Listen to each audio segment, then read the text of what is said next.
Controlled, customer valued. Missouri River Energy Services at mrenergy.com. Boyce Law Firm, committed to our clients and building lasting relationships that transcend generations. Our lawyers provide trusted legal services through experience, integrity, and by contributing to the community that has shaped us for more than 140 years. As our 50,000-mile fiber network expands across rural South Dakota, new opportunities grow right along with it. Learn more at sdncommunications.com. When you come to Touchmark, you have made a choice that will affect your future in a positive way. And it affects all your family too, in a positive way. We did not come here for the end, we came here for the future. And our future is bright at Touchmark. The South Dakota Bar Foundation, the educational and charitable arm of South Dakota lawyers and judges. More information available at southdakota.barfoundation.com.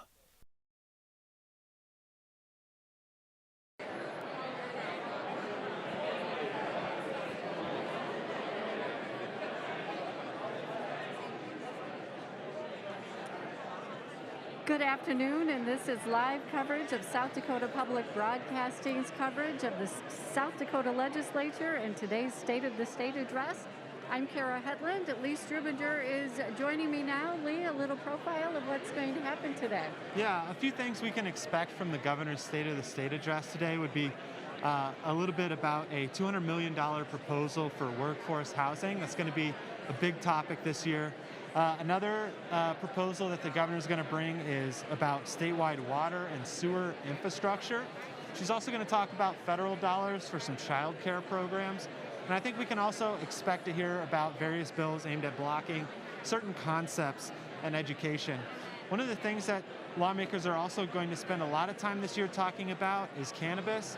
It remains to be seen if the governor is going to talk about that. She has been opposed to recreational cannabis laws in the past. That was voted in by the voters in the 2020 election. Lawmakers did spend the summer talking about that, so it remains to be seen what happens with that bill and where it will go and if it'll end up on the governor's desk. All that's expected to come up this year, and I think the governor will definitely be talking about that today during the State of the State.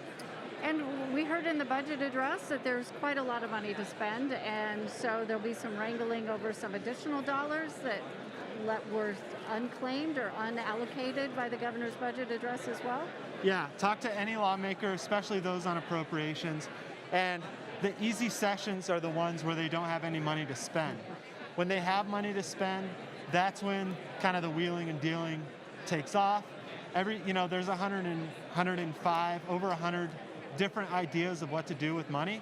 Every area has its own concern, and so all those ideas are going to come out to play this year. It's the second year in a row where there's been a pretty big surplus. A lot of that is due to federal money that came in with COVID stimulus packages. So we'll see what lawmakers end up doing with that money. A lot of it is aimed at those infrastructure projects that the governor is going to be talking about today. It'll just be interesting to see what the final product really looks like. Again, the State of the State is the governor's grand vision for how she wants this session to go. But again, these bills have to go through the legislative process before they reach her desk. And we now have a gavel in, and we'll take it down to the floor for the start of this joint session. Joint session of the House and Senate will come to order.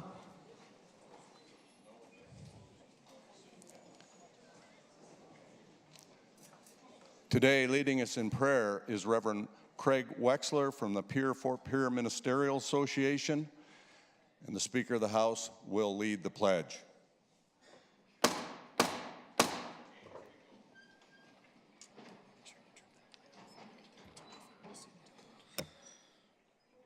We begin with a brief reading from Romans chapter 13. Let everyone be subject to the governing authorities, for there is no authority except that which God has established. The authorities that exist have been established by God. Consequently, whoever rebels against the authority is rebelling against what God has instituted, and those who do so will bring judgment on themselves. For rulers hold no terror for those who do right, but for those who do wrong.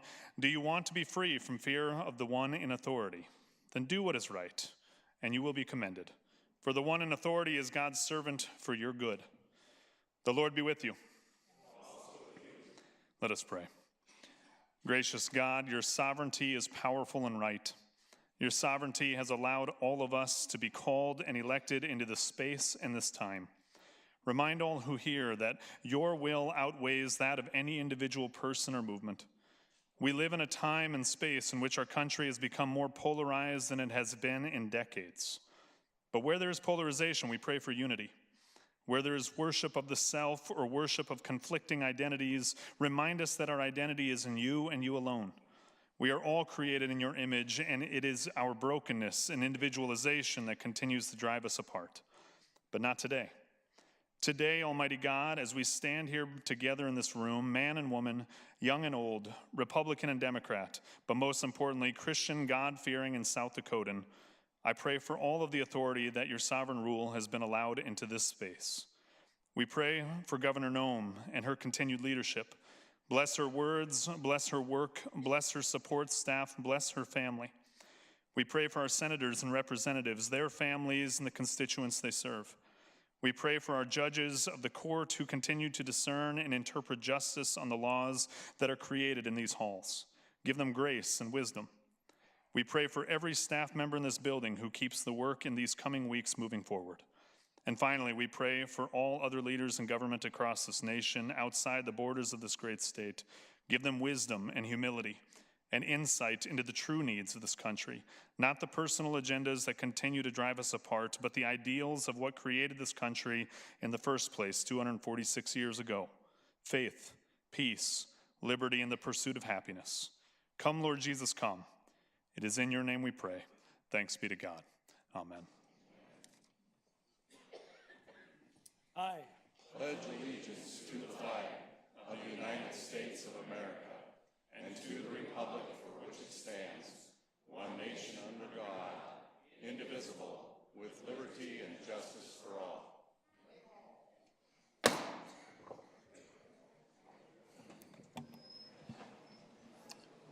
The Secretary of the Senate will please call the roll for the Senate.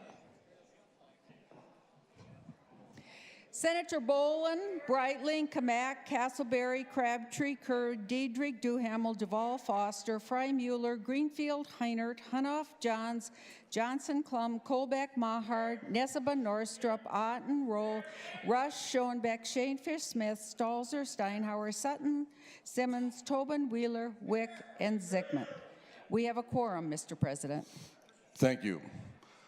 Chief Clerk of the House will please call the roll of the House. Representatives Anderson, Elward, Bartles, Barthel, Buell, Blair, Bordeaux, Chafee, Chase, Schwach, Davis, Dennert, Derby, Deutsch, Drury, Duba, Fink, Fitzgerald, Goodwin, Greenfield, Lana, Gross, Hanson, Haugard, Healy, Hoffman, Howard, Jameson, Jensen, Kevin, Jensen, Phil, Johnson, Chris, Carr, Kynes, Koth, Ladner, Lesmeister, Marty, May, Mills, Milstead, Miskimmons, Mortensen, Mullally, Odenbach, Olson, Otten, Ernie, Overweg, Perry, Peterson, Kent, Peterson, Sue, Pischke, Poyer, Randolph, Reed, Rayfeld, Reimer, Schneider, Smith, Jamie, Soy, St. John, Stevens, Thomason, Tiedemann, Vasgard, Weiss, Wisegram, Weesey, Willitson, Wink, York, Speaker Gosh.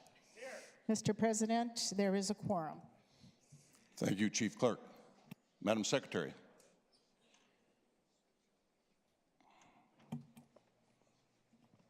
Senator Kamak moves that a committee of 3 on the part of the Senate and a committee of 5 on the part of the House be appointed to escort the Honorable Kristi Noem, Governor of the State of South Dakota, to the rostrum. Comments on that motion? Hearing none, all in favor will say aye. Opposed, nay. Motion carries. That committee is Senators Schoenbeck, Kamak, and Heinert, and House members Representative Hanson, Kent Peterson, Johnson, Smith, and Lesmeister.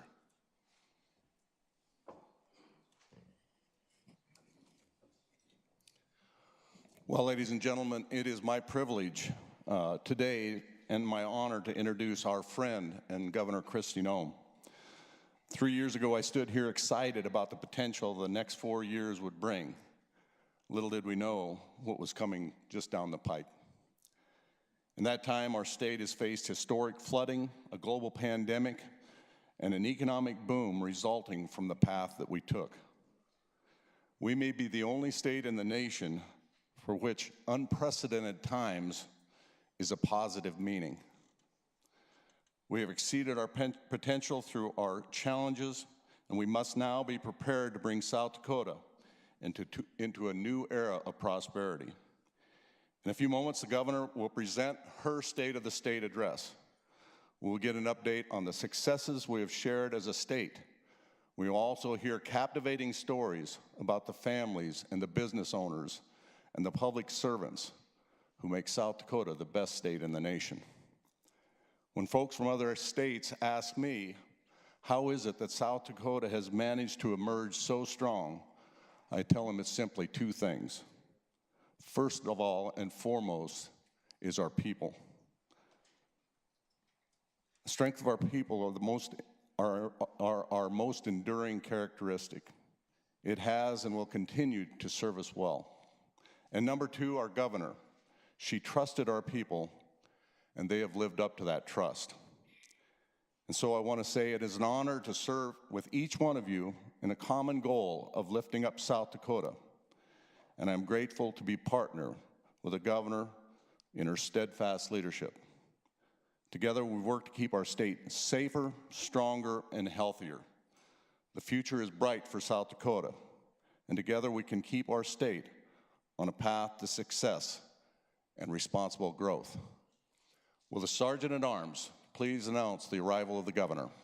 As we all welcome in the new year, let's all please welcome the Honorable Governor Kristi Noem.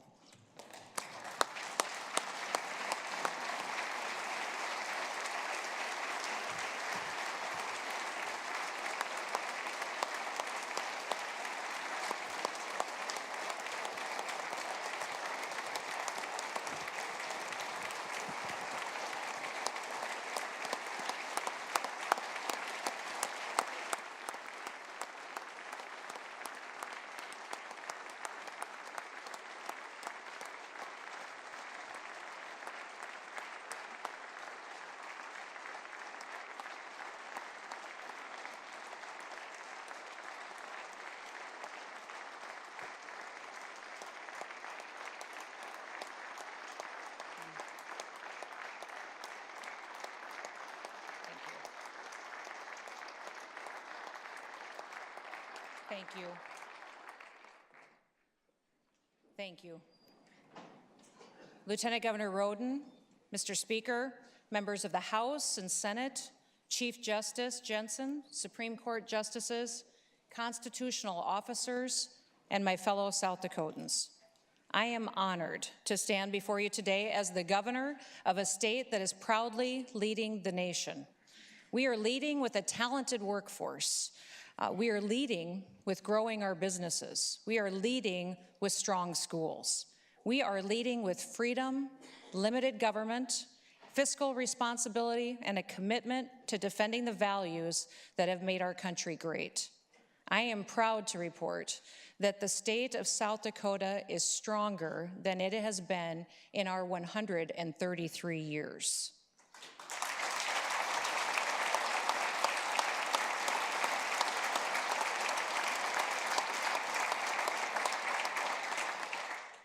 That did not happen because of what government did. That happened because of what government did not do, and it is because of our people. 2 years ago, we made a decision in the middle of a global threat. We chose not to compromise our values. We kept businesses, schools, and churches open. We did not decide who was essential and who wasn't, and we chose freedom and personal responsibility over mandates and lockdowns. We took steps to safeguard the public health, but we also trusted people, and we made decisions that were best for them and for their families. We did what was right, and we were attacked for that decision. Today, we are thriving because we upheld our principles. Our economy is strong. We have one of the lowest unemployment rates in the entire country. South Dakota saw new families and new businesses move here from other states. From July 2020 to July 2021, South Dakota's population grew 9 times faster than the national average, while places like California and New York and Washington, D.C. are losing population. And the reason why is no secret. People want to live somewhere that respects them, that respects their freedoms. They want to share in our quality of life that we have. And they're coming here because they want to be like us. Last year, we were ranked #1 state in the nation for helping our workforce and small businesses get through the pandemic.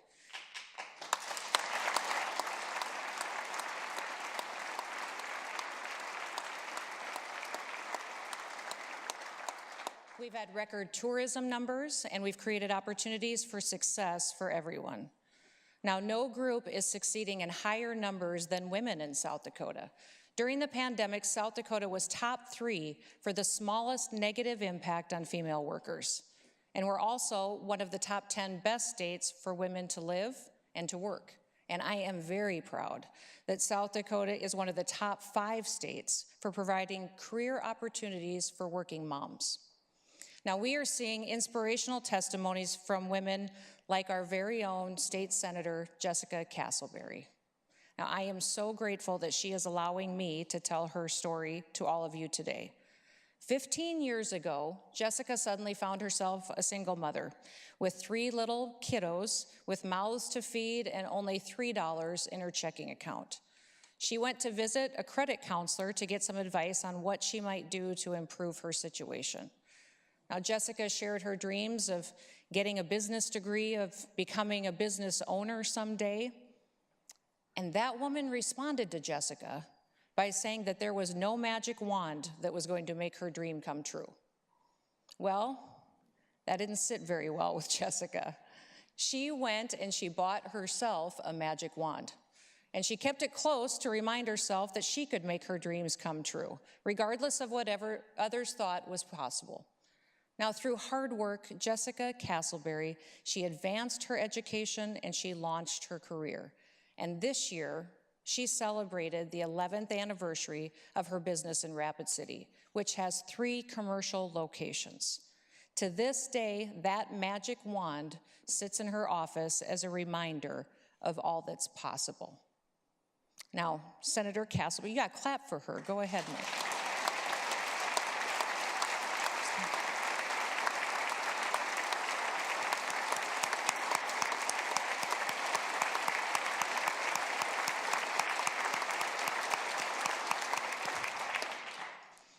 Senator Castleberry's story is in good company right here in this Capitol. In fact, all of these legislators have inspirational stories that have led them to where they are today. And that is what's so special about South Dakota. The representatives and the senators in the state legislature truly do reflect the people of South Dakota. They understand the challenges and the hardships and the loss. Today, you are going to hear more stories about the amazing people of our state who have faced and overcome adversity. And I believe that you will find inspiration in their stories, and it will give you hope and excitement for the days ahead. Now, the South Dakota people worked together to navigate the pandemic. Over and over again, we were recognized as one of the best states in the country because of our willingness to trust each other. Other states took different course. They locked down. They closed up businesses, they shut schools, they mandated masks. Their economies and their people are paying the price. They have suffered, and it didn't have to happen. Unfortunately, we're starting to see it happen all over again in some states. But here in South Dakota, we do have new challenges, new barriers to the American dream. We see inflation rising. Washington is threatening to raise taxes, and it piles on more debt and spending. It's getting harder for families to put food on the table, gas in the car, and keep their lights on in their homes. The world economy is changing too. We're seeing new technologies, emerging industries, and international competition. We must be ready. And on top of that, our children, our history, and our values are under attack. These threats are already here. We're seeing it in our schools and in our communities. It's happening in the news, on TV, on social media, and it is what is being taught to some of our children. It is up to us to defend our values and to prepare for the future. So today, I'm going to talk to you about the state of our great state, how we're succeeding, and the steps that we're taking together to preserve what we have and to grow even stronger. Now, we can make that happen by remaining true to the principles that made America so great in the first place and that made South Dakota the greatest state in the Union. Thomas Jefferson famously outlined our founding ideal in the Declaration of Independence, that all men are created equal, that they are endowed by their Creator with certain unalienable rights, and among these are life, liberty, and the pursuit of happiness. Jefferson continued by reminding us why government is here in the first place, to secure those rights, not to grant them. Our rights come from God, not from the government, and government must remain limited to serve its proper role in securing those rights.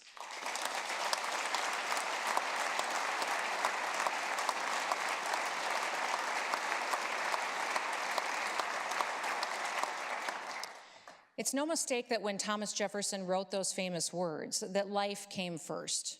Government's most fundamental role is to defend the lives and the safety of the people, and that includes the rights and the lives of unborn children. Over the last decade, abortions have dropped sharply in South Dakota. In 2020, the total number of abortions was down approximately 80% from a decade before.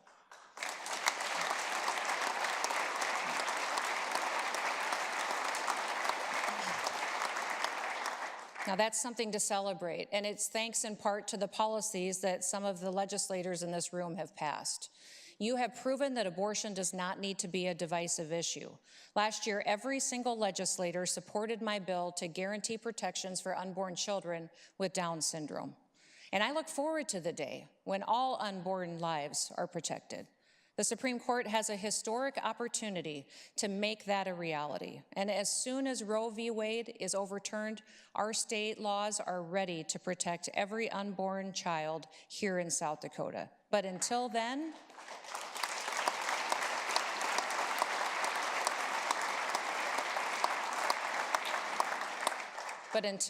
we can still take steps to protect South Dakota children today. There's more we can do. Every human life is unique in a truly beautiful way from the moment that they're conceived. It isn't long before they have their own unique heartbeat, too. Science tells us that after conception, that any child's heartbeat starts at 6 weeks. Any abortion at that point stops that heartbeat. It stops that life, and it stops that gift from God. Today, I am asking all of you to protect the heartbeats of these unborn children. I am bringing legislation to ban all abortions once a heartbeat can be detected.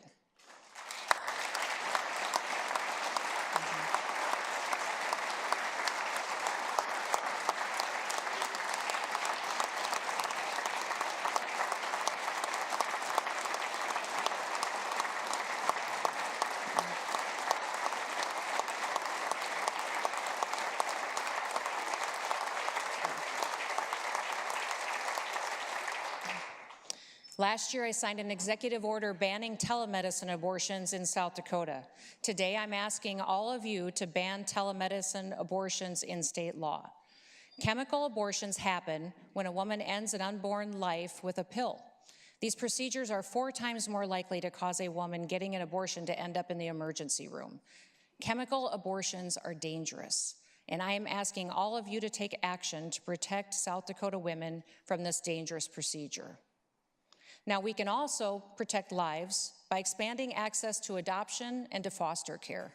This past year, 262 South Dakota children found their forever families, and 135 children were placed in a legal guardianship. All children deserve to grow up in a family where they're loved and they're protected. When I stood at this podium for my first State of the State in 2019, I promised to talk about foster care at every single opportunity I could. And since then, we have made tremendous progress.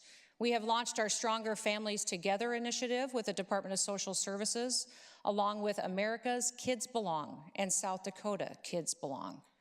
I need faith-based organizations, church leaders, business leaders, other community organizations to come alongside me in your hometowns and support those who choose to adopt or to foster children.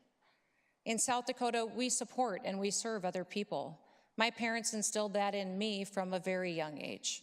We helped struggling families put food on the table and to keep the lights on. I also had the opportunity to grow up with a foster brother.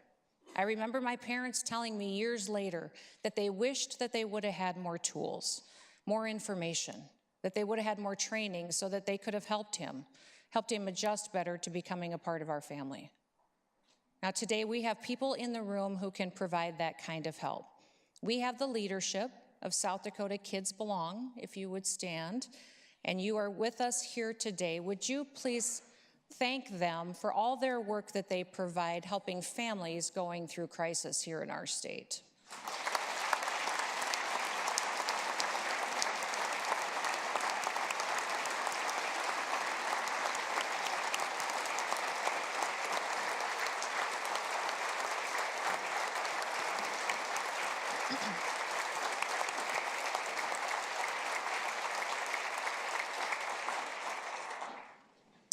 And while we're on the subject of foster care today, I want to highlight a family that has been providing foster care for 22 years. Rodney and Peggy Anderson have adopted 9 children out of the foster care system, and they have fostered many more. They've dealt with childhood trauma and connected their foster kids with professionals that can help them. Rod and Peggy give kids a place to live, but more than that, they give them a home where they're loved and where they're cared for. Now, one of our family special services specialists had this to say about the Andersons. This family is by far the most resilient, knowledgeable, fantastic, flexible, amazing family that I've ever worked with. They go above and beyond. They're always putting the children in their home first. They have some of the toughest kids that I've ever had in my caseload, and yet they handle them with patience and with grace. We are so incredibly lucky to have them as foster parents.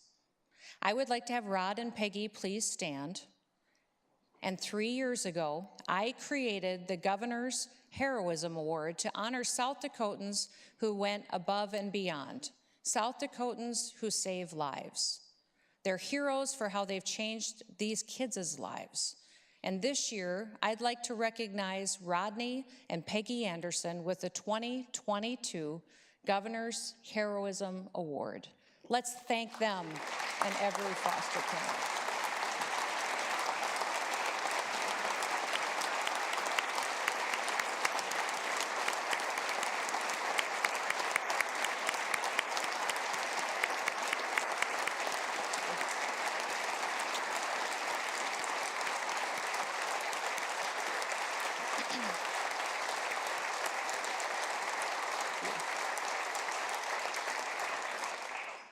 With more foster families like Rod and Peggy, we're going to be able to help even more children and families in the years to come.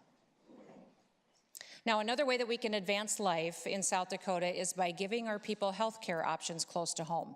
Many South Dakotans live on farms, ranches, and in small towns. No matter where you live in our state, you should have access to the highest quality care available, and you should be able to get the medical help that you need. So we're increasing flexibilities to bring health care directly to our patients. I signed legislation to address this, and my budget this year expands telehealth to our emergency responders so that they are available to them in a time of crisis, no matter where you live.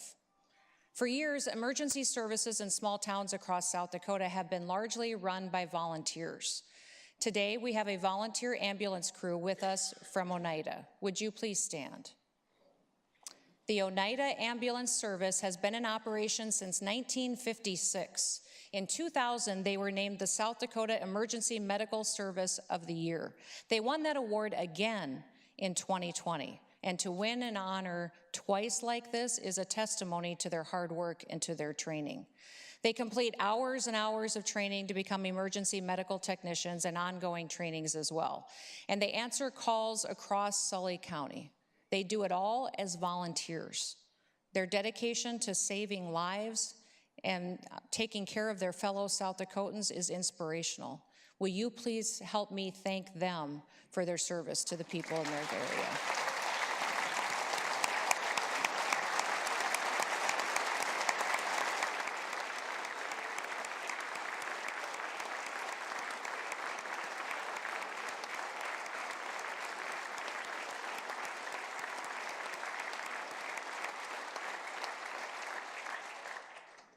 Now, unfortunately, our emergency responders are getting fewer and fewer. Many have gotten older, and less people are stepping up to volunteer. We must reverse this trend, and we need to recruit more volunteer firefighters and emergency responders. And we need to support them with modern tools. My budget does that. I look forward to working with all of you to get these wonderful folks the equipment and the training that they need. For over a year, we have offered free at-home COVID tests to the people of South Dakota. Last week, I announced that I ordered 1 million new tests to be delivered to even more locations in our state. Every single citizen in the state of South Dakota will have the access to get a free COVID test in their home community.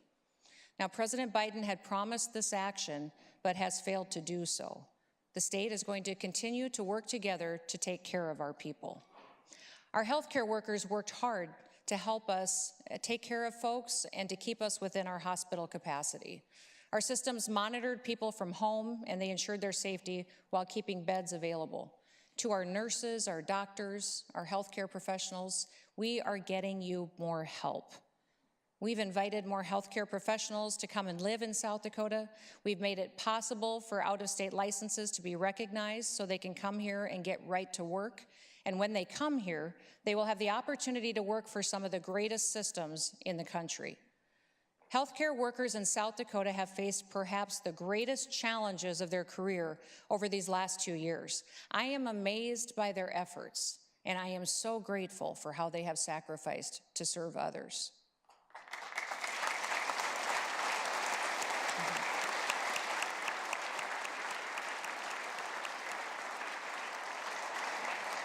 Another problem we need to address is addiction and mental illness, and we are doing that through our targeted treatment and prevention initiatives.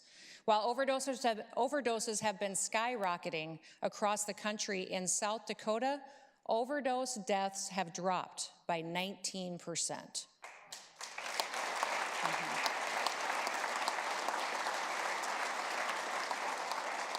Now, there's more work to do. In 2022, we will launch a statewide behavioral health campaign, continue to focus on fighting meth, and raise awareness about available resources. These efforts are saving lives. Now, unfortunately, we're seeing that increased drug activity from the border is making its way into our communities. Counterfeit fentanyl is a serious problem, and we can thank our law enforcement agencies who are working to keep this poison off of our streets. Now, as for mental health, my budget creates regional behavioral crisis centers. These centers will help us get people appropriate care more quickly and close to home. This will help relieve the pressure on law enforcement and emergency rooms. I take our citizens' health seriously. I don't make these decisions lightly. And when we create a new policy, we're going to do everything that we can to get it right the first time, from day one. Our state's medical cannabis program is one example. It was launched on schedule according to the timeline that was passed by the South Dakota voters. I know there will be some debate about this program this session. My focus is making sure that South Dakota has the safest, the most responsible, and well-run medical cannabis program in the country. Now, together, we can make protecting lives our priority so that all South Dakotans can enjoy our God-given gift of liberty, the second unalienable right of the Declaration of Independence. There is one freedom that is a fundamental point to our nation's founding. It is the freedom to worship. In the preamble of our state's constitution, we express gratitude to Almighty God for our civil and religious liberties. And we begin here today in this chamber with a prayer asking for God's grace and His guidance. Yet in our public schools, prayer is absent. It's forbidden. I am introducing legislation that will allow for a moment of silence at the beginning of each school day. Now, students can choose to reflect on the upcoming day. They can have a quiet moment, but they also can exercise their First Amendment right to pray. We will protect the freedom to worship, and we will reinstill a right that has been absent in our schools for far too long.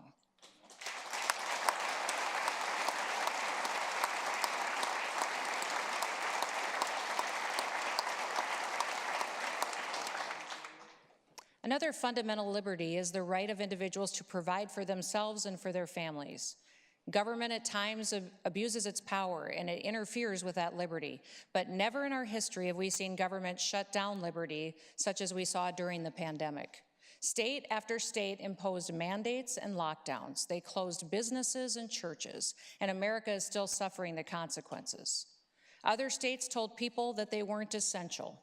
They picked winners and losers, and we here in South Dakota kept our doors open. Ace Hardware in Sioux Falls is a great example of a thriving business in South Dakota. They weathered the worst days of the pandemic without laying off a single employee.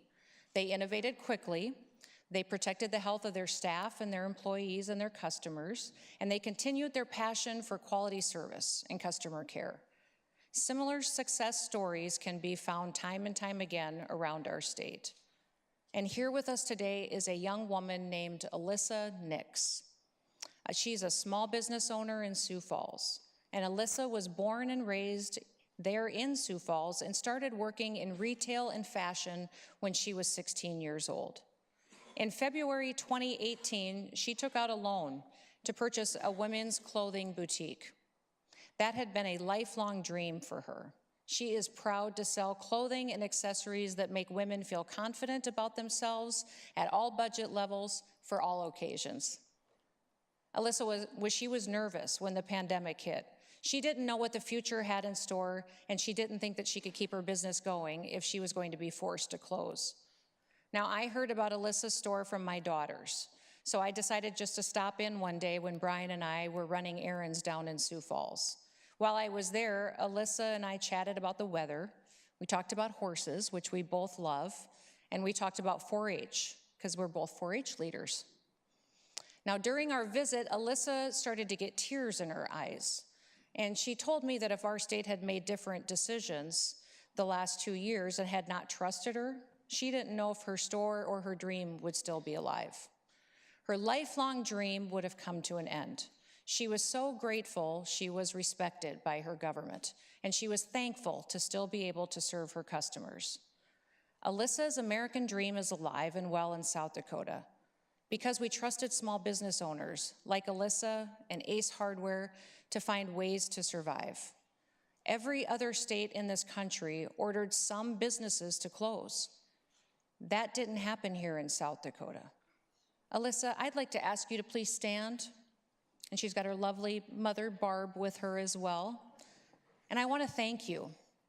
I want to thank you for your love for people and your willingness to share your story. So many little girls dream of growing up and owning their own business, striking out on their own, and they look up to you. Thank you for your strength, for not giving up on your dream. And would you all please join me in giving Alyssa a round of applause?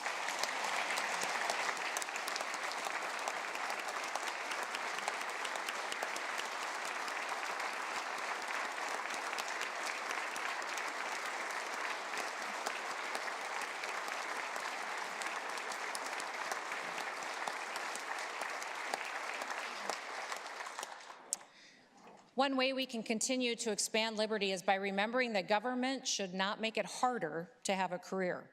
My Department of Labor is eliminating barriers to employment, and they're partnering with others to promote job training and matching students with the best career for them. I want to give you a few examples. In 2021, the Department of Labor worked with the Department of Education and schools across the state to provide South Dakota Week of Work. This week included job fairs, job shadowing opportunities, and visits by professionals to classrooms to share their experiences in communities across the state. For example, Hanson School hosted 40 guest speakers representing 16 different career areas. Now, we have partnered with Dakota State University to create a future workforce finder tool. We're expanding the upskill program to the South Dakota Women's Prison and other career fields to get workers trained for in-demand jobs. And we're partnering with adult education providers across the state to offer more options for adults to achieve their GED and to help them in their career. We are focused on expanding opportunities and liberty, not regulating it away.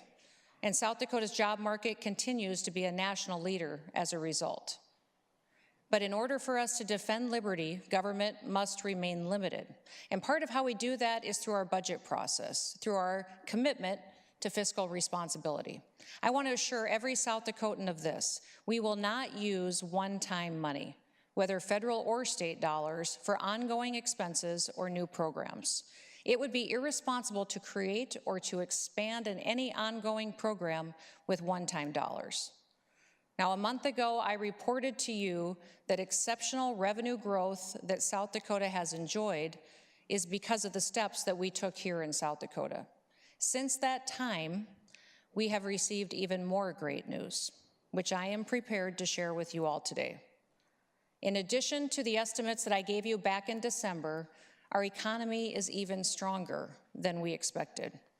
Ongoing general fund revenues were $20.8 million higher than the revised estimates from December. So far this fiscal year, we're $116 million above ongoing legislative adopted estimates. That is fantastic news.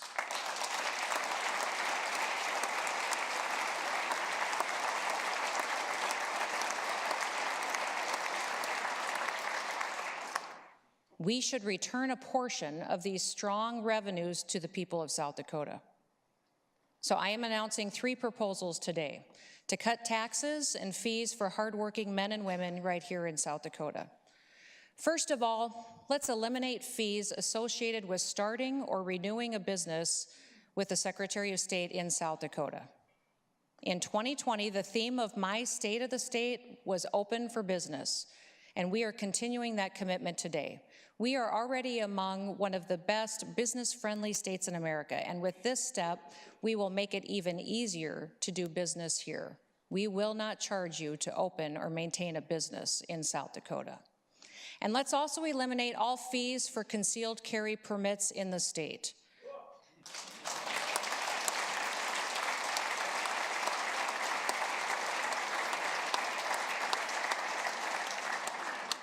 You know what? We're going to pay for the federal background checks too. To exercise your Second Amendment right in South Dakota, you won't have to spend a penny.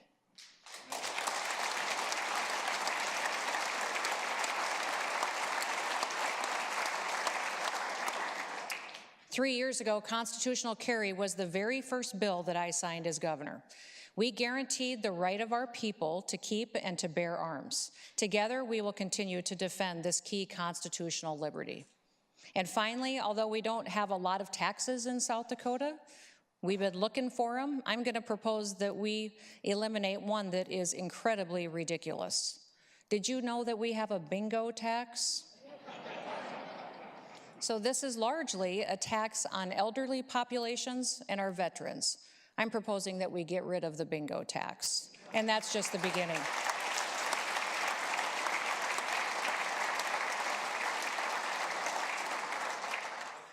Financially, we see the impact of protecting liberty in South Dakota, but unfortunately, our personal liberties are under attack as well.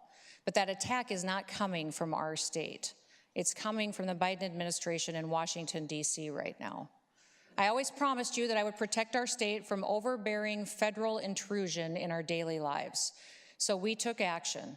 South Dakota has joined 4 lawsuits against the Biden administration's unconstitutional vaccine mandates, and we are winning in court.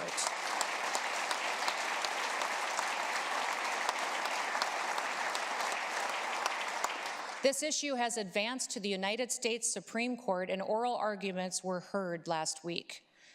The COVID vaccination should be a choice, and we should reject the efforts that we're seeing in other parts of the country to divide us into 2 classes.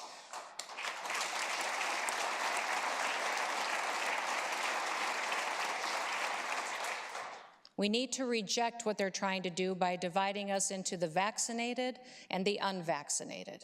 Unvaccinated Americans are still Americans. We live in a free country.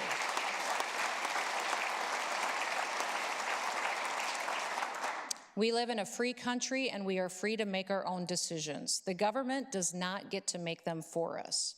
I'm bringing legislation this session to protect the people's right to a medical and a religious exemption from COVID vaccines, just as my executive order did for the state employees. And we are also going to recognize natural immunity, and I hope that you will support that bill.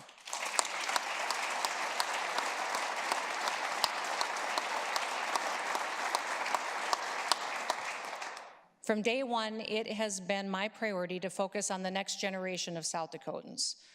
Our way of life here is special, but so are our natural resources, and they need to be protected as well. Teddy Roosevelt once said, "Of all the questions that can come before this great nation, there is none which compares in importance with the great central task of leaving this land an even better land for our descendants than it was for us." Now, we take that message to heart here in South Dakota. We take care of our natural resources because we want them to be available for our kids and for our grandkids. U.S. News and World Report ranks South Dakota in the top 3 for natural environment and top 3 for the least pollution. We are nearly 4 times higher than the national average for using renewable energy. One of the first priorities I outlined as governor was the Second Century Initiative.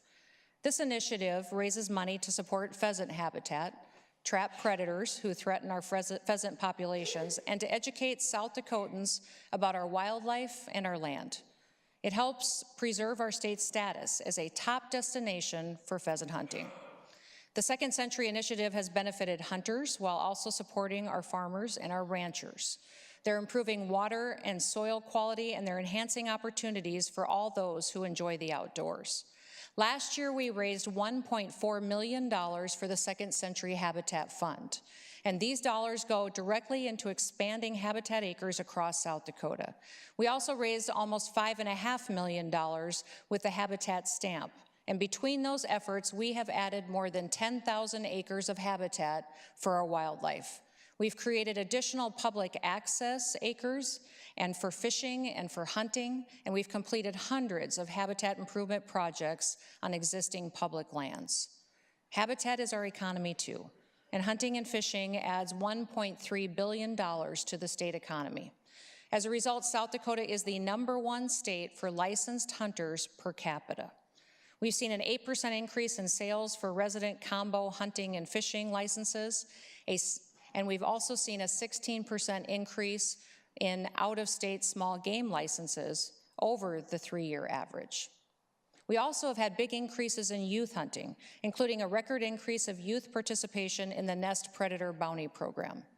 Youth fishing licenses and small game licenses grew by 23% for residents and 83% for non-residents. More of our kids are becoming interested in the outdoors. Now, meanwhile, our state parks saw a 10% increase for park entrance licenses over last year's historic record, with an estimated 8.5 million visitors. We plan to add more campsites at Custer State Park to expand our ability to host people from in and out of state. And since 2015, we have seen an increase of nearly 100,000 camping nights reserved throughout the state park system. I am hopeful that you will support those projects. We have a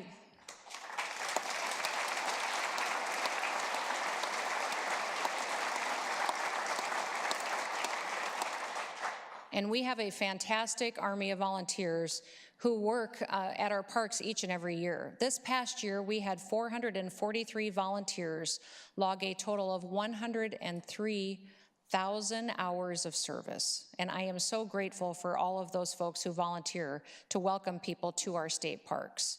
Because we trusted in liberty, people chose to visit our state by the millions. We didn't just keep the open sign on, we rolled out the welcome mat for visitors. We broke records for visitor spending, visits to our state parks, and so much more. More people came to Mount Rushmore last year than ever in our history. Countless families made South Dakota their travel destination, and because of our world-class hospitality, we can be sure that many of them will come back.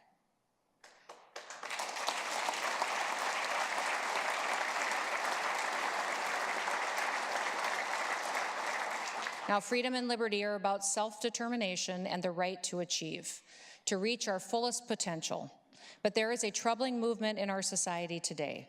Our young girls are having their freedom to achieve taken away by schools and organizations that are changing the rules of the game in competition. When our kids participate in sports and activities, they learn valuable lessons like teamwork, perseverance, hustle. For many activities, it may not matter whether the participants are male or female. They're on an equal playing field if they're in debate, theater, or academic competitions, to name a few. But for other activities, the playing field is not equal. Allison Felix is an American track and field star. She's won 25 Olympic and World Championship medals, including 17 gold medals, the most of any track and field athlete ever, male or female. She specialized in the 400-meter race with a lifetime best of 49.26 seconds. Yet hundreds of high school-aged boys have run faster times than that. Common sense tells us why. Boys' and girls' bodies are biologically different. In South Dakota, only girls can play in girls' sports today, according to the executive orders that I signed almost a year ago. But I am introducing, and I hope you will support, a bill that will be the strongest law in the nation. Congress passed Title IX years ago to guarantee that girls have a level playing field on which they can succeed to ensure their liberty to achieve. They can win high school championships, maybe earn scholarships, maybe even go on to play professional sports. We need to protect the freedom of our young girls to go out there and to do it.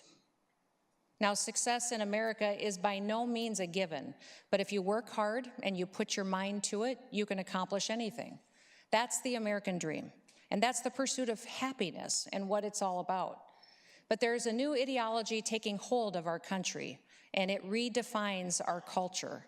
It rejects the American dream. It tells children that our country is racist. It divides us based on the color of our skin. It teaches a distorted view of our history, and it undermines the foundation of our society. We must act now to protect the American dream, to preserve the pursuit of happiness for future generations.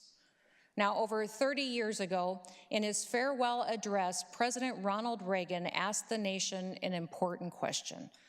Are we doing a good enough job teaching our children what America is and what she represents in the long history of the world? He reminded us that we need to educate our kids and our grandkids that, quote, America is freedom, freedom of speech, freedom of religion, freedom of enterprise. And freedom is special and rare. It's fragile, and it needs protection. President Reagan was right. We have to make sure that our children know America's promise, and we have to teach them the true and honest history of our country. In state after state, school after school, children are being exposed to radical political ideologies like critical race theory, and we're not going to let that happen here in South Dakota.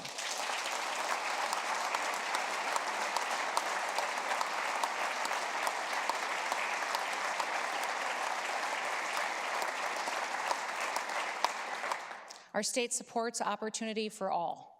We don't teach our children to be divisive and organize them into separate groups based on their skin color. I'm bringing legislation this year to enshrine these values and to protect our students from hatred and division. And schools are where our children learn the consequences of making mistakes and the hard work of success. By the same token, they should learn from both America's triumphs and our mistakes. And then they learn the overwhelming benefits of working together to fix those mistakes so that we can all share a brighter future. As we update our social studies standards, they must reflect America's true and honest history. Native American history will be a part of that. Our tribal culture and our heritage is essential to who we are as a state, and it must be balanced and woven into the full context of American history and civics. Today, I'm proud to be joined by a friend of mine and a hero in his own right. Dr. Ben Carson and his wife, Candy, are with us today. If you would please stand.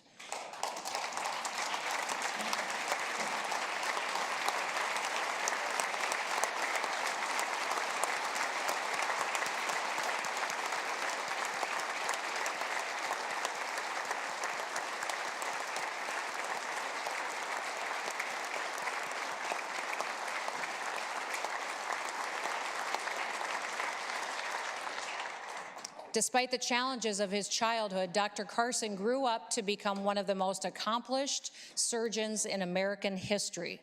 His story is the American dream, and he followed it up with a career in public service. Today, Dr. Carson continues to advance the values that make America so special through his work at the American Cornerstone Institute, which just launched an online learning platform called Little Patriots to teach children about our country's founding principles. Additionally, he has been instrumental in the work of the 1776 Action. Last year, they released the 1776 Pledge as a part of the nationwide effort to restore honest and patriotic education in our K-12 schools. I was proud to be the first candidate for public office in the nation to sign that pledge. And Dr. Carson joined me in co-authoring an op-ed which outlined that decision. I applaud his efforts to ensure that all of our kids and our grandkids understand and they love our nation's history and our values. So please, once again, join me in thanking Dr. Carson and Candy for being here.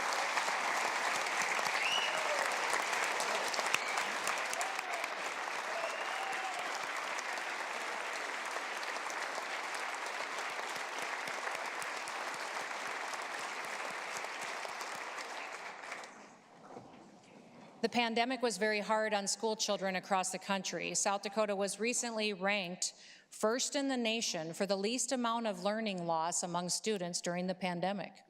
And because our students were in their classroom for all of the last school year, our kids saw positive outcomes in their learning. In 2021, 6 of our schools were nationally recognized for excelling in the classroom. Arlington and Pinedale Elementary Schools, Gettysburg Middle School, and O'Gorman High School, Bishop O'Gorman Catholic Schools were all named National Blue Ribbon Schools. Explorer and Platte Geddes Elementary were both named National Distinguished Schools and will be honored next month at the National Elementary and Secondary Education Act Conference. It is wonderful to see our elementary schools leading the nation in education, but we're also seeing success at the middle and the high school level as well. Jobs Through America's Graduates Programs, also known as JAG, is working very well here in the state. We brought this program to South Dakota with legislation in 2019. This program focuses on helping students who are at high risk not to graduate. It has been tremendously successful at putting students on a path to graduation and future success. In the last 2 years, the JAG program enrollment has grown by 50%, and 3 new schools have been added. Today, South Dakota's JAG programs have seen a nearly 100% graduation rate from program participants. And this year, the Lyman School Board added its first JAG program. Students took advantage of opportunities to work with local and statewide volunteer organizations. Others explored cutting-edge careers in healthcare and cybersecurity. And we have seen students not only make a change in their attitude about school, but they also think about their future beyond high school and their place in their communities. JAG is helping these students at risk of dropping out. It's helping them achieve graduation and to be ready for their futures. And more school districts should look at bringing JAG into their communities. As the world economy changes, South Dakota needs new skills and it needs new training to be prepared for the careers of the future. South Dakota is #1 in the nation for the graduation rate in 2-year college programs, and we are in the top 10 for higher education. We are expanding the cybersecurity program at Dakota State University with a $30 million investment. And the Freedom Scholarship that you supported last year, that is changing the lives of South Dakota students who didn't have the opportunity to further their education because of economic circumstances. Together, we'll continue setting our students up for a brighter and a happier future. But we cannot enjoy life, liberty, or the pursuit of happiness if we are not safe in our streets, in our schools, at our businesses, or in our homes. Our way of life, our civil society, depends on the brave men and the women of law enforcement. We respect law and order in South Dakota. And we will continue to support those who uphold the law and they keep our streets safe. Today, we have with us some law enforcement officers who have all recently moved to South Dakota. Would you please stand?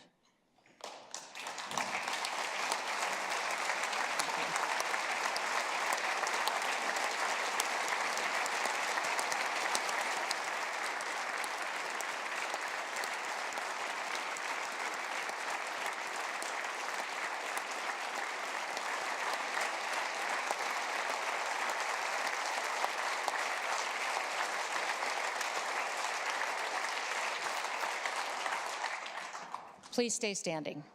When the riots, no, you guys can sit. I want them to stay standing.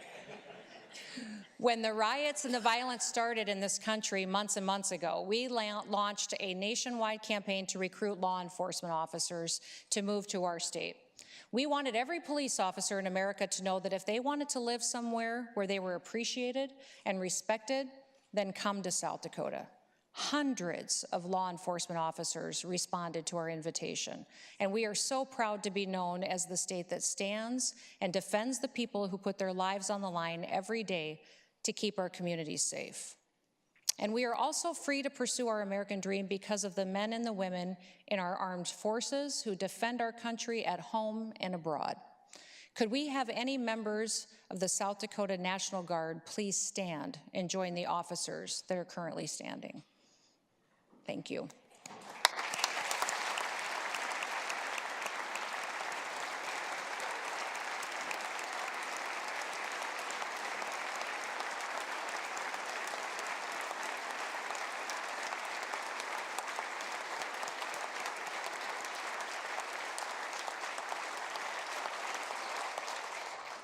Our South Dakota, stay standing, you guys can sit again. Our South Dakota National Guard continues to demonstrate excellence. The 114th Fighter Wing in Sioux Falls earned the prestigious Spots Trophy for Most Outstanding Air Guard Unit yet again in 2021, for the 5th time in 15 years. And the Brookings-based 152nd won the Walter T. Kerwin Jr. Readiness Award, the 4th straight year that a South Dakota Guard unit has been named the best National Guard unit in the country.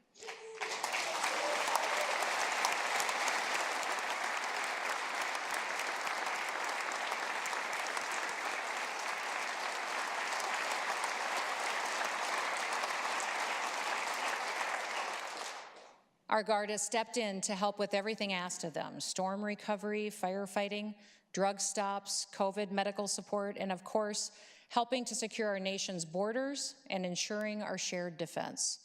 We are also the proud home to many veterans. Could I ask all of our veterans to please stand and join the others?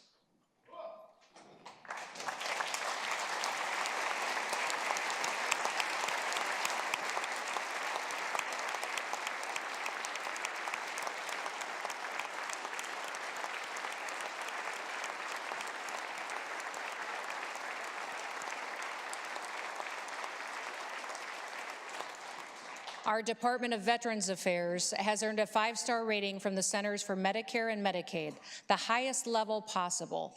The Yankton School District won the 2021 Secretary of Defense Employer Support Freedom Award, one of just 15 nationally given out.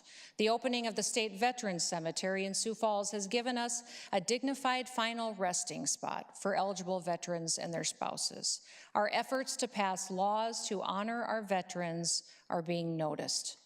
South Dakota has been named the #1 state in the nation for veterans to live and to work.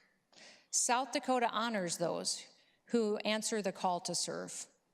The men and the women that we've recognized here today, from law enforcement, National Guard, our military, our veterans, they put their lives on the line to defend life, liberty, and the pursuit of happiness.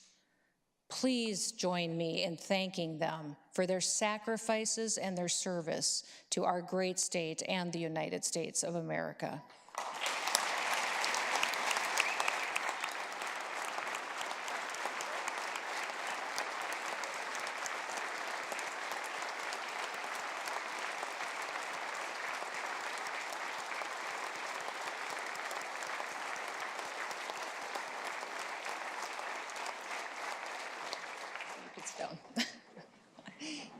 Thank you.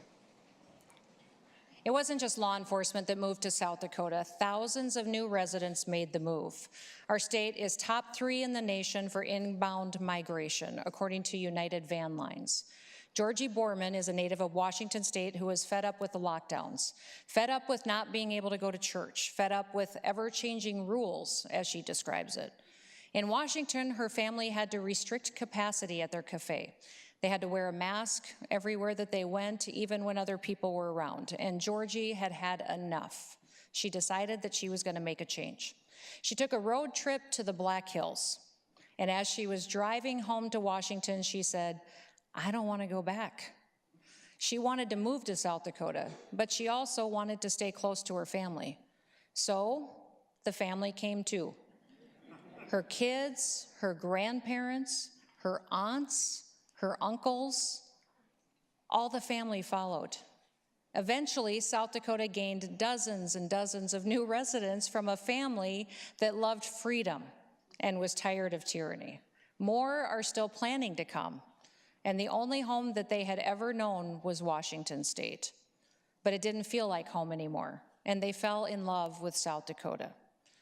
Many people who moved here brought their businesses with them, big and small. Acer Technologies chose Rapid City as the location for their new Gigafactory after a nationwide search. They considered what every other state in this country had to offer, and then they chose South Dakota as the best place to expand their business. They'll create 400 new, good-paying, high-tech jobs in the process. Albany Farms moved the headquarters of its food manufacturing operations from Los Angeles to Belle Fourche.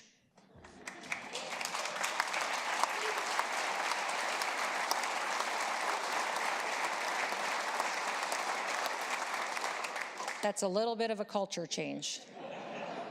This new facility will give wheat farmers a new place to sell their product and to bring in more than 500 jobs.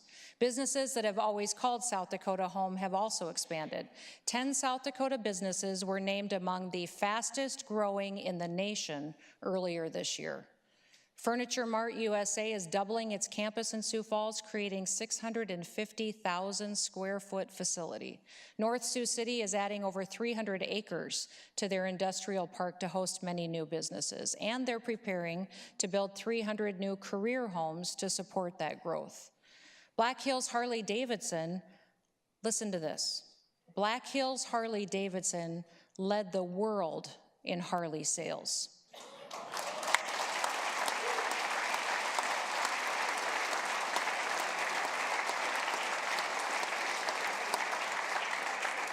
In fact, no Harley-Davidson dealership anywhere has ever seen the revenue that Black Hills Harley achieved in 2021.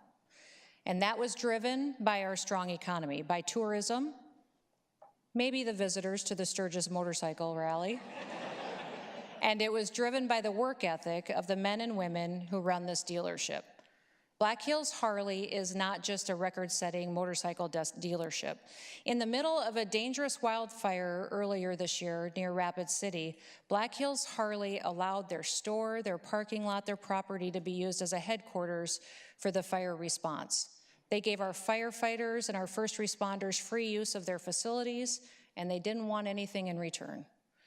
No matter how these businesses got here or got started, they are thriving because here in South Dakota, the government gets out of the way. It allows them to grow and to innovate, and it helps where we can. We are free here in South Dakota, but we can't take that freedom for granted. President Reagan reminded us, freedom is never more than one generation away from extinction. We didn't pass it on to our kids in the bloodstream. It must be fought for, protected, and handed on for them to do the same. Or one day we will spend our sunset years telling our children's children what it once was like in the United States when men were free. In South Dakota, we protect freedom, and we will pass it on to our children, and we will not allow freedom to go extinct. That's what it means to be a South Dakotan. We work together to help our communities grow, thrive, remain safe, strong, and healthy. We support our local businesses, and they support us in return. And we set an example to the nation for how we do business, how we approach public policy, and how we interact with each other each day. We are blessed to be living in South Dakota. The state of our state is the strongest it has ever been, even with so many challenges in the world around us. But our state isn't measured by one snapshot in time.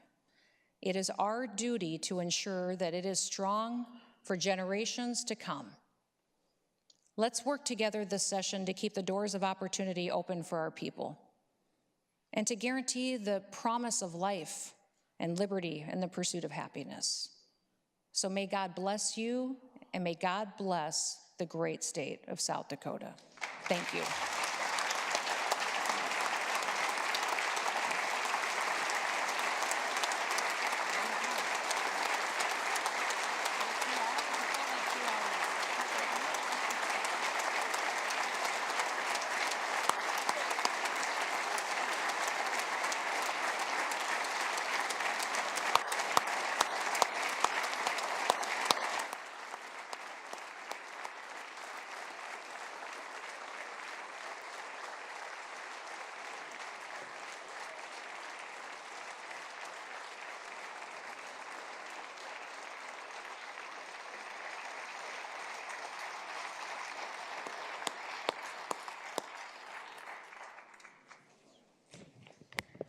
Please be seated.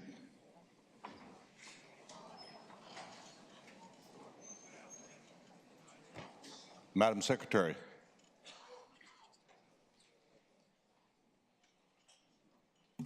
Senator Kamak moves that the joint session be dissolved.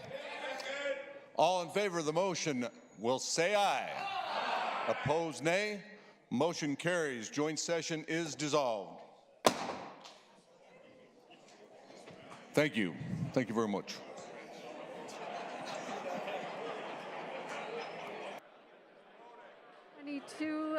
Legislative session here in here.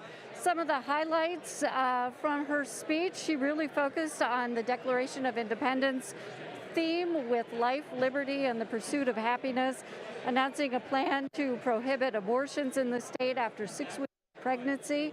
The governor honored some foster families and is asking for more churches and agencies in the state to help support them, asking for legislation to allow medical or religious exemptions from COVID vaccines for all South Dakotans. Also talked and asked for support for a moment in silence in schools and blocking some certain theories being taught in schools as well.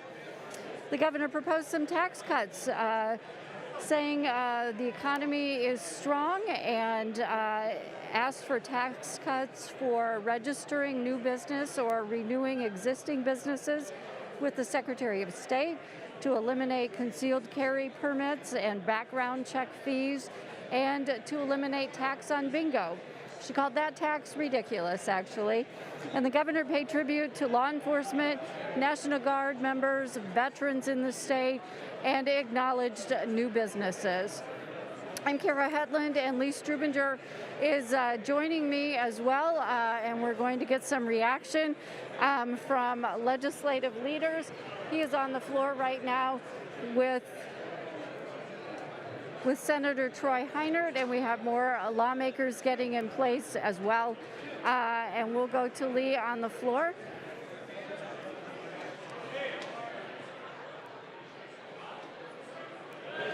I'm standing here with...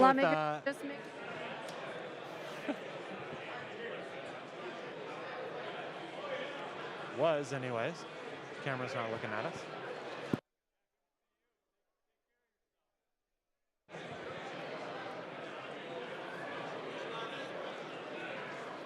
Great. I'm standing here with Senate Minority Leader Troy Heinert, a Democrat out of Mission. Senator, what was your reaction to the governor's speech? You know, I was glad to hear that we're doing so well financially. I was a little disappointed that, you know, it wasn't recognized that we've had billions of dollars pumped into this state by the federal government. You know, that has helped quite a bit. What are some of your caucus's ideas about what to do with that money? Well, it seemed to me like, you know, the talk was kind of that COVID's over, and you know, this is going to be money for lots of other things. But when you look at the papers and when you talk to people in the communities, you know, COVID is coming back, and we need to make sure we recognize that this is still an issue, and there are going to be some problems yet.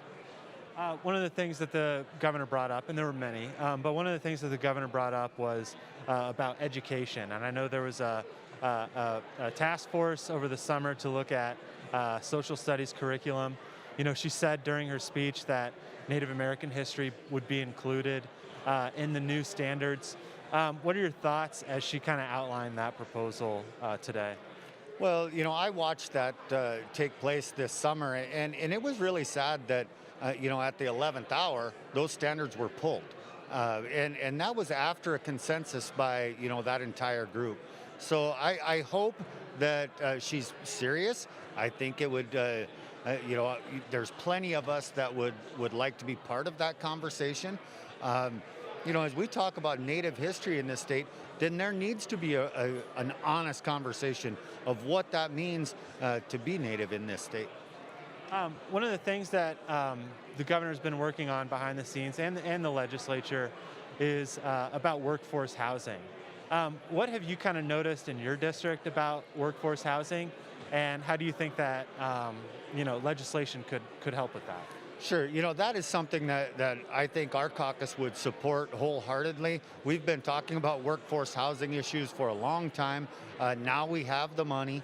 Let's put some money to it and try to get ahead of this problem. But, in rural areas, workforce housing and affordable housing is very difficult to come by. And with the way things are right now, it's even worse. I got one final question for you, if that's all right. It was kind of widely assumed that maybe you would run against the governor as she, seeks re-election in 2022. I was wondering if you could tell us, you're term limited out of the Senate, what kind of your plans are? Correct. I had all intentions of running against the governor and being a very competitive race, but I've been able to secure a position doing something, a lot of policy work, but helping tribes clear across the country restore buffalo back to their traditional homeland. So that's something that's very exciting. It's a lot of work, and I'm going to focus on that right now. Great. Senator, I really appreciate your time. Thank you for having me, Lee. Kara, back to you. Okay, well, joining me now is Majority Leader Kent Peterson from Salem. Thanks for coming here. Talk a little bit about your reaction to the speech. Overall, I thought it was just a really strong speech. Like the governor said, the state of our state is very strong. Our economy is doing very well. We've come through the pandemic as well as anyone. And so it was very nice to hear about all of the things that she's working on, but most importantly for me, how our economy is doing. And so what are some of your priorities? This was the governor's plan, but I'm just wondering what the House Republicans are planning. Absolutely. First and foremost, we're going to balance our budget. We've done it every year since statehood, and that's where we start and end. We've got an unprecedented amount of one-time dollars available, and I think some of the things we have to look at is generational type investments, and the governor's proposed infrastructure and other things like that, housing, workforce housing, not just workforce housing, but all housing. And so looking at the different opportunities that are in front of us to make sure that, like we did last year, make some very good investments for the long term of our state. Is there a lot of support to move the governor's proposal forward, all of her proposals, or do you think we're going to see a lot of debate on some issues? Oh, I think like anything, we're going to see a lot of debate. Anytime you see the amount of dollars that we have, this is not normal. This is my 8th year in Pierre. I remember years when we'd fight over $5 or $10 million total. And so you're talking $1 billion, $1.5 billion, unprecedented amount of money. So, I think a lot of her ideas hopefully will make it to the finish line, but we'll have to see, and we'll have to go through the debate. Obviously, there's 2 houses and a governor, and we got to get to the end. And how about some of the social issues that she's proposing? Absolutely. The governor outlined some of the things, especially in abortion and the heartbeat bill. And I think she's going to have strong support for all of those here in the House. Ultimately, we'll see how it comes in the Senate. And then all the other, CRT and Action Civics and some of those other things, they're going to be really strong debates. It's something we haven't seen here in South Dakota in the legislature. So this will be the first time. I'm interested to see how my colleagues react to all of those. And obviously, we'll have a great debate on the floor of the House and see what comes. And how are you personally doing your history research about what's being taught in school? I want to talk to the teachers. I want to see what's actually going on. I have a 7-year-old and a 9-year-old that go to public school here in South Dakota. And so I want to see what they're doing, what they're talking about. We've got great schools here in South Dakota. We've got great teachers. And so I think we need to make sure we're doing our homework first before we make any of our decisions, and then we'll move forward. I want to thank you very much for taking time and coming up, and we're going to go back to the floor with Lee Strubinger. I'm standing here with Democratic Representative Aaron Healy, based out of Sioux Falls. Representative, I was wondering if you could tell me your reaction to the speech. Yeah, I thought it was really interesting today. It was more of one of her more politicized speeches and addresses that I've ever heard. We heard a lot about freedom, certain unalienable rights. Those are all things that I certainly agree with, but I would just hope that that extends to all South Dakotans. You sit on House Education, and I was wondering, there were various education proposals that the governor brought up in her speech today. I was wondering what your thoughts were on some of those. Yeah, she specifically mentioned critical race theory. I just don't think that's something that we're teaching in our schools. I also think that it's not a great message to be sending to our teachers that they're doing something wrong, that they're teaching something they shouldn't be teaching, when we should really be trusting our professionals in that field.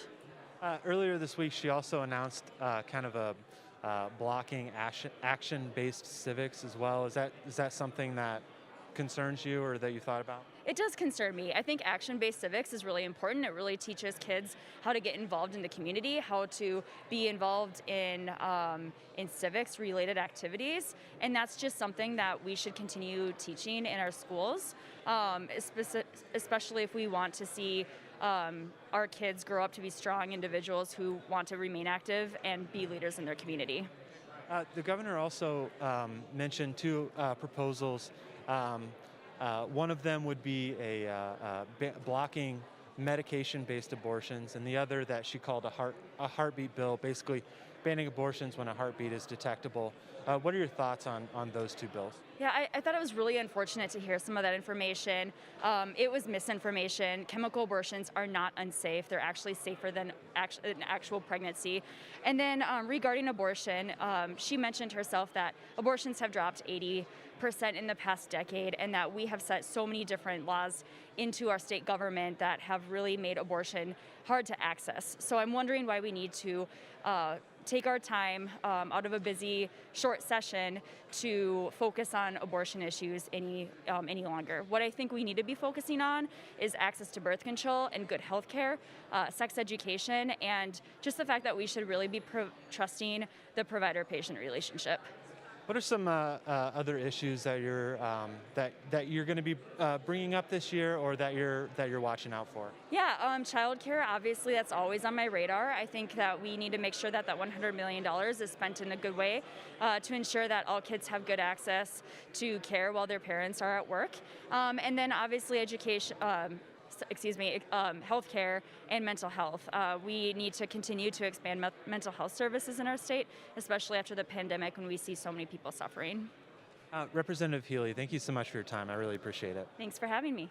Back to you, Kara. All right, joining me now here is Senate Majority Leader Gary Kamak. Thank you for being here from Union Center. Thank you for the opportunity. Now, tell me a little bit about what you heard and what some of your priorities are. Well, what I heard was that the numbers bear out the fact that the governor's decision to rely on personal responsibility of the citizens of South Dakota, the numbers of the economy and a lot of other indicators have proved it's the right path to go down. Okay, so I've heard that it's easier when you don't have money than when you do. So is there going to be a lot of wrangling over what to spend money on? Yes, there is going to be. When you don't have money, most folks don't even want to make eye contact with you because they're afraid they'll become a target of a cut. And when there's a lot of money around, everyone wants to have a discussion. So yes, it'll be a lot of discussion. A lot of the discussions that people want to talk about different projects. As it stands right now, the federal government's got some huge strings attached to the funds, so we're very limited on what we can spend it on now. But if it follows the path of last year, we're going to end up with the rules changing almost weekly. So, right, and we have a very short time period here. Yes. And so what's your number one priority that you want to see happen and achieve? Well, the number one thing is I think that even though the strings indicate that we've got to spend the money, a majority of the money, on water projects and sewer projects, actually that's a good thing. there's not a city in the state of South Dakota that doesn't have some sewer lines that are 100 years old. And there's not a city in the state of South Dakota that isn't, or a rural area that isn't concerned about having enough water to supply the needs of the citizens, as well as the needs of livestock and industry and right on down the road. So it's not going to be a problem to be able to spend that money on those two things that's allocated to it. And I think a lot of good things can come from this, because this has been a long time in coming, and without these funds, we probably would have been another 20 years accomplishing a lot of them. So. Are you concerned we're entering possibly into a drought season, and are you at all concerned about what that's going to do with water projects and the like? Being involved in agriculture and being a fourth generation rancher in Meade County, you're always concerned about drought, always. But there's no one, the folks that are in agriculture are the ultimate pessimists and the ultimate optimists. So with that, absolutely, we're going to focus on spending these dollars wisely so that we can get water to the municipalities as well as the rural areas. So it's important stuff. All right. Well, I want to thank you, Senator, for taking time and coming on, and we look forward to hearing more from you in the days ahead. Thank you very much. Lee, back to you. I'm standing here with Republican Representative Steve Haugard. He's a Republican from Sioux Falls. Representative Haugard, what was your reaction to the governor's speech today? Well, the reaction is that we have great people in the state of South Dakota, so that's what makes our state a great place to live, and great opportunities here. Some of the things the governor brought out, it's a reflection of the fact that people independently did what they needed to do to make it through the pandemic. In fact, in South Dakota, we received all of the federal money that we were intended to receive out of the CARES Act. We received that in April of 2020. But we could not get that out the door to help businesses until sometime late in the fall or into the following year. So those dollars were held back unnecessarily. They should have been out the door to help businesses survive instead of just propping up some that were on the ropes by that time. So that was an issue. The medical vaccine discussion, the result of what could have been and what should have been, we should have had a special session. And we should have given the people in the state of South Dakota enough cover that they could have protected their jobs. Many people that contacted me indicated that they had no options. Could we please have a special session? I asked the governor for a special session back in September of this year to address the vaccine mandates. We couldn't get it. And the state of South Dakota, the fact is, orders and demands that businesses do a variety of things, whether it's workers' comp or it's hours or whatever it might be. This was one thing we could have done to help those people maintain their jobs, or at least have some traction if they needed to sue for retaining their employment or retaining their retirements or other benefits. So we should have done those things. And like I say, South Dakota has done well, but on top of that, we've received more money, more federal money per capita than any other state in the nation. Over this past year, we've received 8.32 times as much money as in a normal year, far ahead of any other state. So we outpaced the other states in that regard as well. And that's not something that we should claim as a mantle of honor, but instead we should recognize that as a state that's beholden to the federal government, we will be responsible to address all those issues that come with rules and regulations. So those are some concerns that I have. A lot of these initiatives that are discussed, they're a lot deeper than the surface discussion that you might have, whether it's critical race theory or it's vaccines or whatever it might be. The critical race theory, for example, that's not a curriculum per se.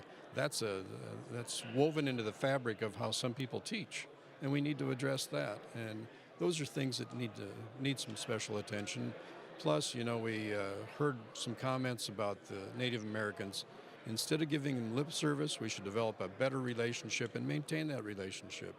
And that part of that is, the curriculum that would be in the schools, so that people all across the state understand the rich heritage that we have of Native Americans as well as the immigrants. So those are some of the things that stood out to me. Yeah. And I should also mention that you plan on, that you're challenging Noem for the governor's seat this year. What are some legislative priorities of yours as you head into this session? Well, some of the issues that we're facing, especially for my committee appointment, is on appropriations. So we're looking at how are we spending money and how can we chart a course down the road that's actually going to affect better policy, such as corrections. This past year there was a reaction to some email, some issue about employee wages at the penitentiary. So the response was to fire the warden, the last person that should have been fired. But we need to put money where our policy should be directed, and that's one of those areas. I didn't hear anything about probation services or parole services. We need more attention there, and that's been an ongoing problem for years. We should try to keep people away from the prisons as much as possible, and part of that is better supervision early on and even supervision after they leave the penitentiary. So those are some issues we need to give attention to. And as far as other priorities, there's a whole span of things, but right now this year we need to keep track of how we're going to allocate these funds. Probably the best way to do that would be to reserve as much as possible into trust funds and to hold those back for dry times that we might see ahead. This incredible inflation and the change in the whole economic perspective across the nation needs attention now. We need to be proactive and hold back on some of these funds, because the fact is this is all federal debt. And so as we spend it, we need to be recognizing this is burdening our children and our grandchildren. And when we talk about some form of tax relief, our taxes might not have percentage-wise ratcheted up, but when the property values rose this year, everybody's taxes went up. There should be some response to that. We need to hold those levels down to where people can actually afford to retain their farms, ranches, and their homes. Great. Thank you so much for your time. I really appreciate it, Representative Haugaard. Kara, back to you. All right, thank you very much. And joining me now is House Minority Leader Jamie Smith out of Sioux Falls. Jamie, thanks so much for being here. Glad to be here. So tell me a little bit about your overall reaction to the speech. Here was an opportunity for the governor to bring us together again, and it just seemed to divide again. And so it was from a Republican standpoint, I'm sure it was a really good speech on just how conservative can I be, but I don't think suits South Dakota well today, many of the things that she brought up in that speech. So tell me some of the things that you are most opposed to that you're going to work really hard to make sure that they don't happen. Part of it isn't necessarily even opposition, it's just the tone. Life, liberty, and the pursuit of happiness are something I believe we all are for, and it's using those concepts then to bring forth this conservative agenda for our state.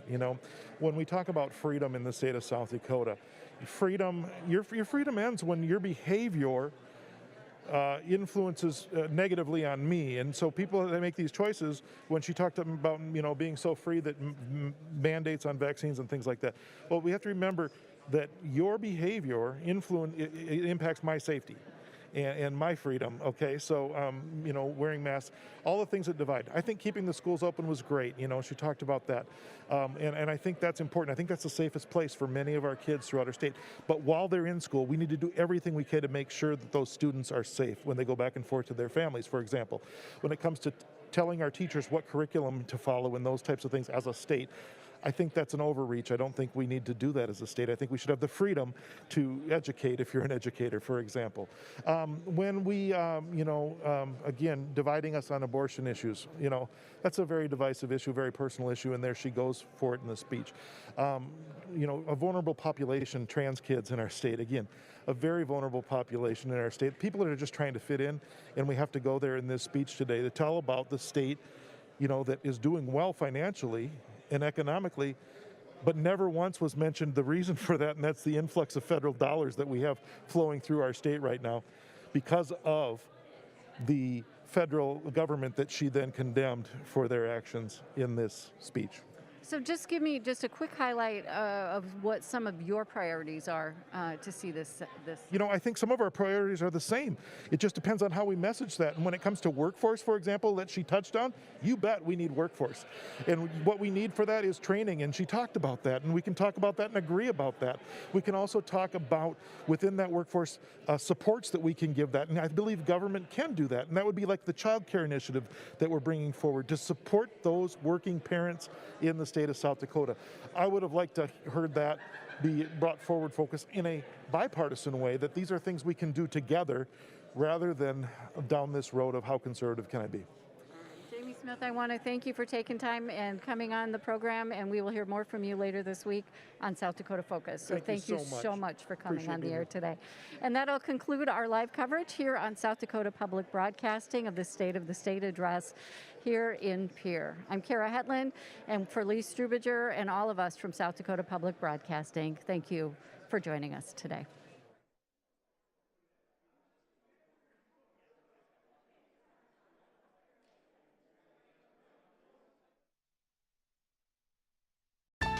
Your membership supports great programs, along with help from Boyce Law Firm, committed to our clients and building lasting relationships that transcend generations.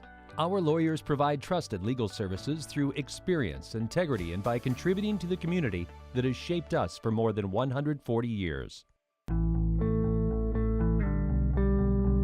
As our 50,000-mile fiber network expands across rural South Dakota, new opportunities grow right along with it. Learn more at sdncommunications.com. When you come to Touchmark, you have made a